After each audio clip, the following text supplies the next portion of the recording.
Tere, minu nimi on Tarmo Johannes ja ma tahaks teile tutvustada uusi õppevahendeid, õigupoolest sisutüüpe, mille abil on võimalik sisestada muusikaalaseid harjutusi e-koolikotti.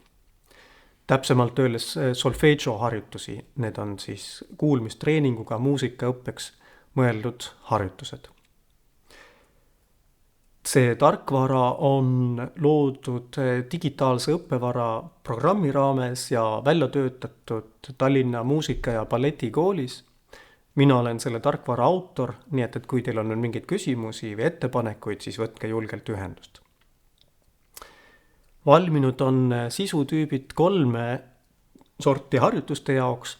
Üks on astmediktaadid, teiseks harmoonilised funktsioonid ja kolmandaks tavalised meloodilised diktaadid. Ja praeguses videos ma tutvustaks teile, kuidas luua astmediktaate ning harmoonilisi funktsioone. Esimese sammuna tuleks sisse logida e-koolikoti sisuloome keskkonda. Ning selleks on vaja haridusideed, mis ma usun paljudel õpetajatel on olemas. Või annab seda siis lihtsalt luua. Ning kui te olete sisse saanud, siis esimene samm olekski loo uus õppematerjal. Nüüd järgmine oluline punkt on, tuleb valida sobiv sisutüüp. Ning et neid siit valikust, need sisutüüpe on iseenesest palju, tuleb sisestada selle ingliskeelne nimetus. Antud hetkel siin ekraani peal on see küll näha, aga et see ei pruugi nii olla, et kui me teame, et hakkame astmediktaate tegema, siis tõenäoliselt midagi dictation sorti on see otsingusõna ja tõesti degree dictations tuleb kohe välja. Nii et siis valin selle sisutüübi ära. Ning edasi tuleks sisestada selle harjutuse pealkiri, näiteks astmediktaat 2. Siin on nüüd natuke eksitav, siin on hästi palju erinevaid pealkirjasid. See näha jääv pealkiri on see, mis siin ülal on. See järgmine pealkiri on see, mille järgi otsitakse, et mõistlik on kopeerida see sama pealkiri. Ja nüüd me jõuame sellesse punkti, kui saab hakata reaalset harjutust koostama.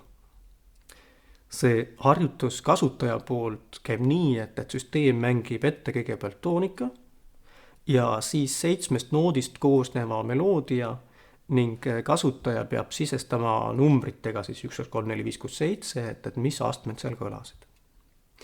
Ühe harjutuse sees on võimalik koostada mitu diktaati, et need pealkirjad pannakse siis rippmenüüsse ja rippmenüüs on nüüd näha need pealkirjad siin, et see on justkui alampealkiri.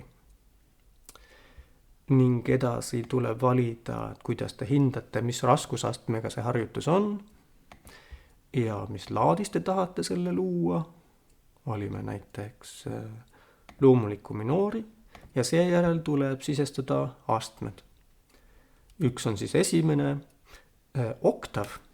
Ülemine esimene on 8, et süsteem teeks vahet. Ja kui tahta minna allapoole, siis tuleb sisestada miinusmärk. -7 on siis alumine juhttoon.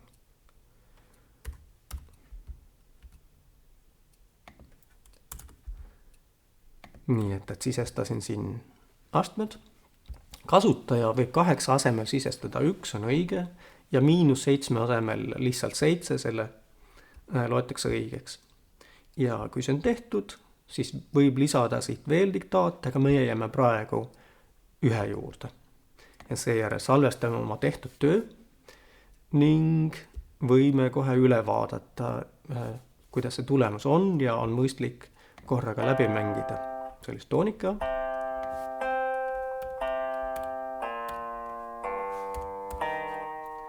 Ja -7 ei olegi vaja.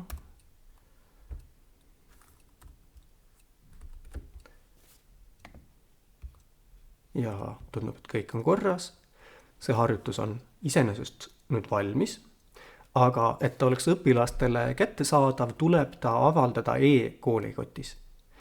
Ja see on nüüd oluline koht aru saada, et sisuloome on üks keskkond, e-koolikott on teine keskkond, sisuloomes luuakse harjutusi ja e-koolikotis koostatakse neist õppematerjalid, et õppematerjal võib sisaldada ka mitmeid harjutusi.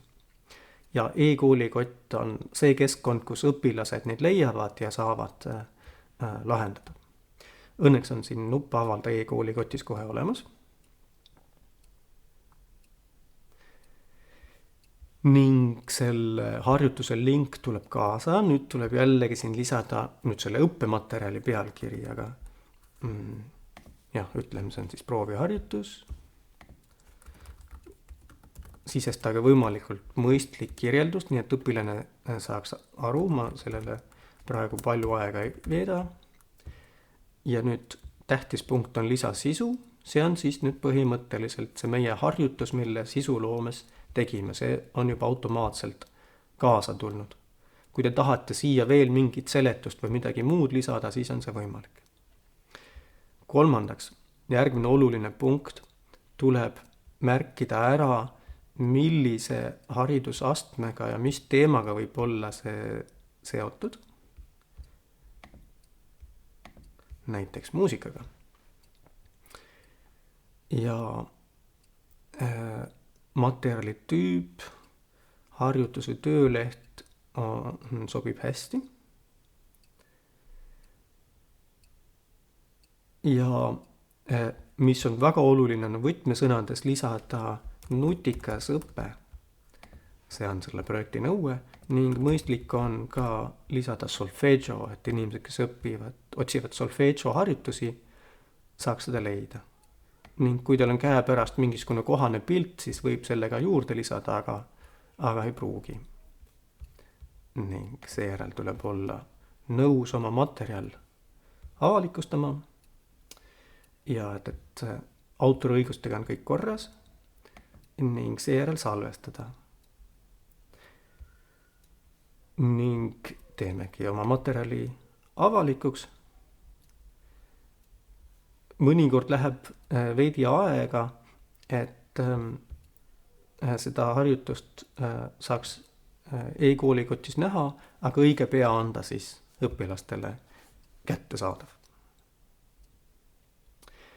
Vaatame läbi ka teise sisutüübi.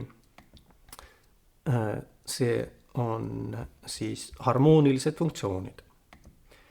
Ning harmooniliste funktsioonide harjutus käib nii, et süsteem mängib ette väikse muusikakatke, mingi helifaili, ning kasutaja peab sisestama siis taktide kaupa, et mis harmooniline funktsioon, kas toonika või dominant või subdominant või mediant selles taktis on. Valime kõigepealt sisutüübi, oletame, et seda ei ole meil näha, et siis harmonic functions on selle ingliskeelne nimetus. Valisime sisutüübi, nüüd kõigepealt siia üles tuleb siis panna pealkiri, mis on kasutajale näha. Minu praktika on, et selle sama pealkirja kopeerin metaandmete pealkirja juurde. Ja järgmine oluline punkt, millest võiks lähtuda, tuleb ette valmistada ja valmis panna helifail, milles see muusikaline katke mängitakse. Näiteks mul on siin käepärast mõned vastavalt ette valmistatud failid. Lisan helifaili, see võib olla ka link veebis olevale materjalile. Sarnaselt astmediktaatidele võib ka siin ühes harjutuses luua mitu diktaati. Teeme ainult ühe pealkirjaks, näiteks 1 või mis iganes te soovite panna. Ja seejärel tuleb sisestada funktsioonid taktide kaupa. Et siis vastavalt tähtedele toonika on lihtsalt tõh, kas väike või suur täht ei oma tähtsust, selleks toonika, dominant, lisan takti toonika,